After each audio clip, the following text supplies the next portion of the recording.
ಈ ಹಿಂದೆ ಪ್ರಧಾನಿ ಮೋದಿ ಮತ್ತು ಅಮಿತ್ ಶಾ ಅವರು ಅಬ್ಬರದ ಪ್ರಚಾರ ನಡೆಸಿದ್ರು ಕೂಡ ಹಳೆ ಮೈಸೂರು ಭಾಗದಲ್ಲಿ ಅವರಿಗೆ ಸೋಲನ್ನ ಕಾಣಬೇಕಾಯಿತು. ಹಳೆ ಮೈಸೂರು ಭಾಗ ಅನ್ನೋದಕ್ಕಿಂತ ಹೆಚ್ಚು ಪೂರ್ತಿ ಕರ್ನಾಟಕದಲ್ಲಿ ಅವರು ಸೋಲನ್ನ ಕಾಣಬೇಕಾಯಿತು.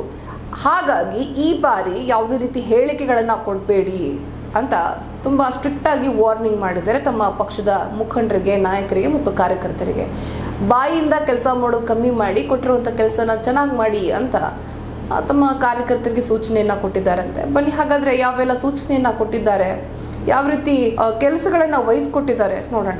ಜೆಡಿಎಸ್ ವಿಶ್ವಾಸ ಕಾಪಾಡಿಕೊಂಡರೆ ಟಾರ್ಗೆಟ್ ಸಾಧ್ಯವಾಗುತ್ತದೆ ಎಂದು ಹೋದಲ್ಲಿ ಬಂದಲ್ಲಿ ಕಾರ್ಯಕರ್ತರ ಸಭೆ ಹಾಗೂ ಮೈತ್ರಿ ಬಗ್ಗೆ ಇಲ್ಲಸಲ್ಲದ ಹೇಳಿಕೆ ನೀಡಲು ಹೋಗಬೇಡಿ ಎಂದು ಬಿಜೆಪಿ ನಾಯಕರಿಗೆ ಗೃಹ ಸಚಿವ ಅಮಿತ್ ಶಾ ಸೂಚಿಸಿದ್ದಾರೆ. ಕಳೆದ ವಿಧಾನಸಭಾ ಚುನಾವಣೆಯಲ್ಲಿ ಪ್ರಧಾನಿ ಮೋದಿ ಹಾಗೂ ಅಮಿತ್ ಶಾ ಅಬ್ಬರದ ಪ್ರಚಾರ ಮಾಡಿದ್ದರೂ ಕೂಡ ಕಾಂಗ್ರೆಸ್ ಪಕ್ಷಕ್ಕೆ ಜನ ಬಹುಮತ ನೀಡಿದ್ರು.